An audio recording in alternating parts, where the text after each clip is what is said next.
Hurricane Milton made landfall last night on Florida's west coast as a Category 3 storm. It's since been downgraded to a Category 1 as it barrels across the state. Joining us now, Florida Governor Ron DeSantis. Governor, it's good to have you on this morning, that you can take the time to do this for us. It's still early in appraising the damage. What can you tell us at this point? It's a good thing it wasn't a direct hit on the Tampa area, I guess. Well, I think we could say a couple things now. One, this storm did spin off a lot of tornadoes. That happens, but I think we probably saw more tornadoes.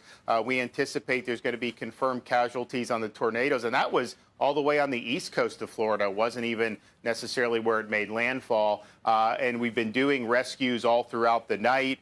We've had a lot of successful rescues from the state. I know our local partners are doing the same. We'll get a better sense of that as the day goes on. But yes, in terms of what was the worst case scenario that Florida prepares for, of all the events we could do, probably a major hurricane right into the Tampa Bay area would be the most costly because it's so vulnerable to storm surge. And I think what happened on this storm is I think the track was a little south of Tampa.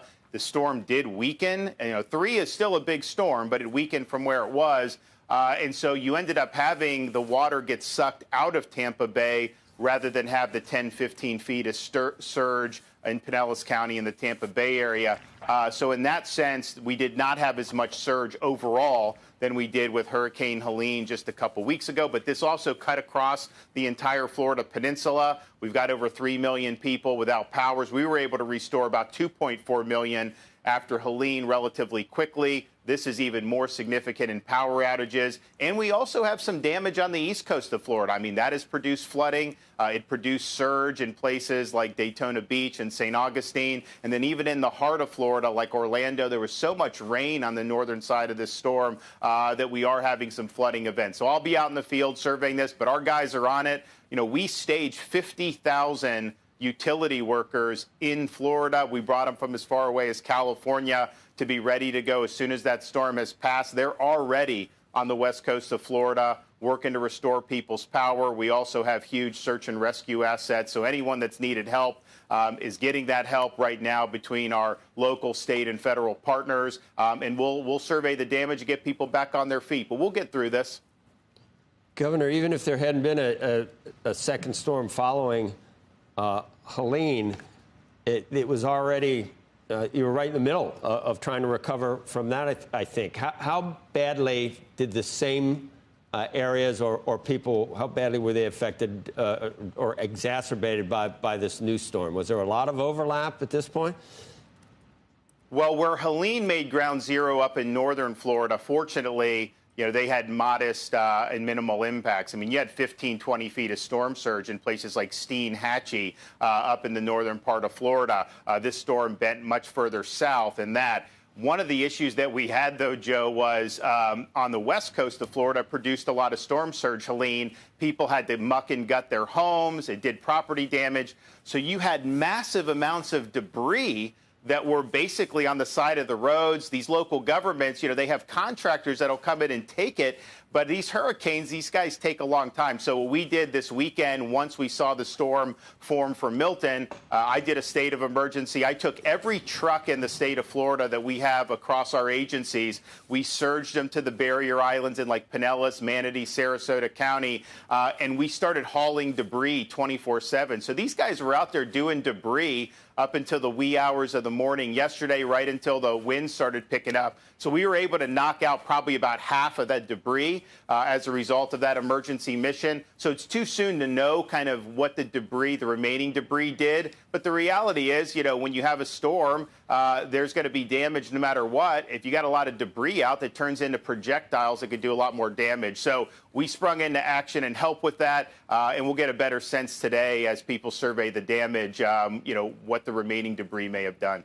In the federal response, I know you've been in close contact with the president on these, and we don't want to. There's an election coming, and we don't want to politicize this at all. But we all remember Katrina and some of the narratives around what happened. How do you characterize the federal response at this point, Governor? Right, from your point of view. I've worked well with the administration. The president's approved our request. We're going to be sending a post-landfall major disaster declaration request. I think that that's going to be approved. We leverage whatever resources are available to us to be able to help our people get through this. And that's been ever since I've been governor, I've worked with both President Trump and President Biden. You know, you haven't really seen politics get into these storms. I think we both understand that people's lives are at stake, and you got to rise above. And FEMA, any criticism or compliments on that part of the response?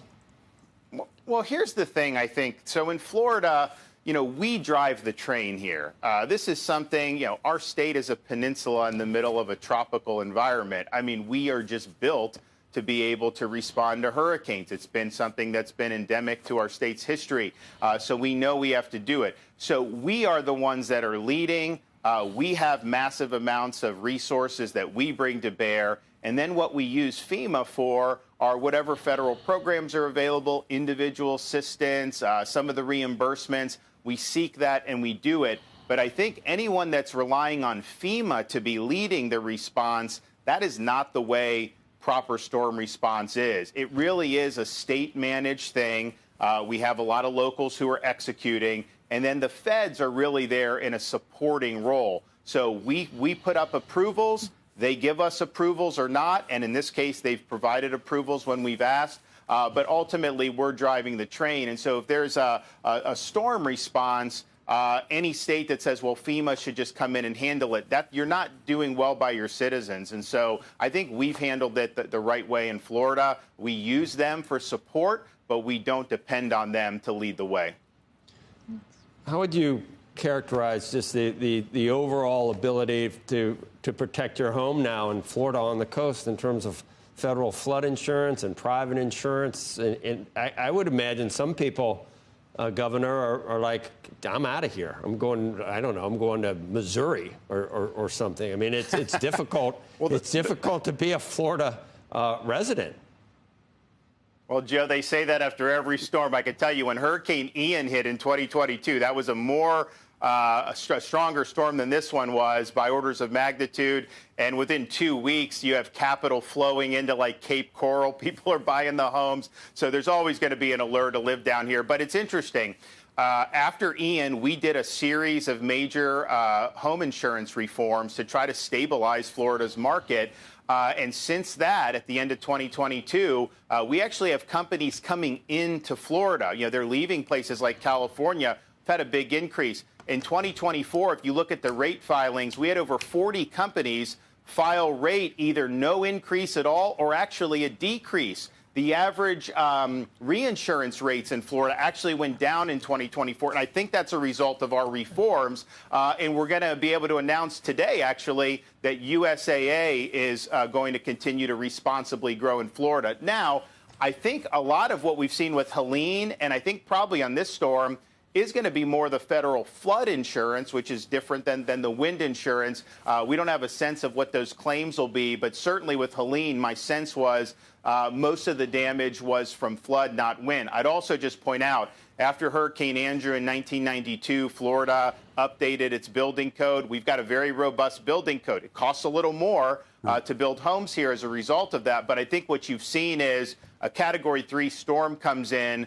Most of these homes that have been built in the last quarter century, you know, tend to fare pretty well. Doesn't mean you're never going to have damage, but our state is built for these storms.